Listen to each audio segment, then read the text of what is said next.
Hi, guys, and welcome to the second session on navigating the interface of Microsoft PowerPoint. And it's actually pretty simple to understand this, but I'm going to go into the major aspects of the entire PowerPoint functionality, right? Starting with, of course, on the left hand side, your file ribbon, right?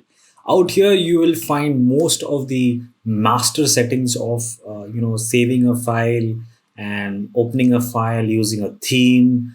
All of these aspects are covered here. In fact, we will be going through all of these at a later stage, but the purpose of this lecture is just to show you around what exactly is there in each of these sections. So, for example, if you go to options segment, right, now this is also common with other applications of Microsoft like Microsoft Word and Excel, in which you can keep a general settings of how your presentation application actually works overall, right? So, for example, your language settings, your proofing settings, right? Do you really want correcting options? Do you want to ignore words in uppercase, ignore words that contain numbers, right? All of these settings are actually a part of options, right? You also have the add-in section, which if you've used Microsoft Excel before, you'll realize that this setting is also there in the Microsoft Excel, and which is very similar to what happens in PowerPoint. Now, add-ins, all it means is extra applications that you can add onto what functionality it always already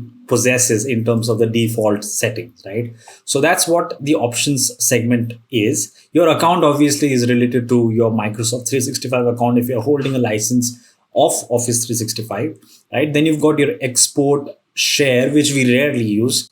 We also rarely use presentation printing, but yes, saving files is a little bit more uh, a little bit more comprehensive, because you can, if you hold a 365 account, you can also save your presentation as a PDF, which is again a very useful functionality, because converting into PDFs disables people from actually, or disallows people from copying your content. So if you're worried about copying your content, a very good idea to save it as. Okay, so make sure that when you're saving it and you want to save it as, then you need to click on save as. Okay, just don't save, because, and also what it will do is, if let's say this is the presentation and that I'm trying to save navigating the interface, right?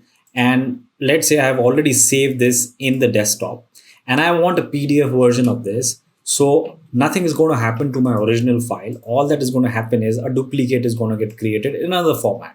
So if I create PDF, then the PDF version of this gets saved. So if I go to my desktop, you'll see that I have a lot of files out there, so don't get confused.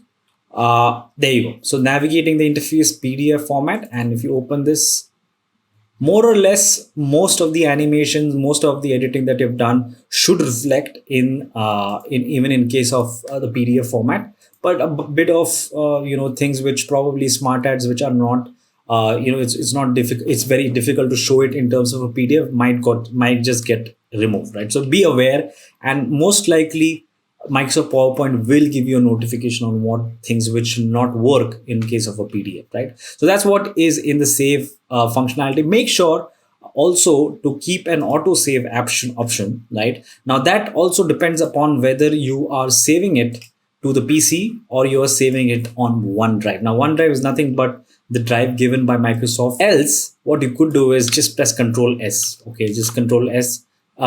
Just whenever you've created a new slide, it's a good idea to just do Control S. Okay, because there are times when the system might crash, or maybe your PC is overloaded with a lot of GPU uses or RAM uses, and you might realize that the system has just crashed, and that at that moment, although 50% chances that your Microsoft will recover the file, but if let's say it is not, then you got to start again. So make sure that you have the habit of doing just a Control S now and again.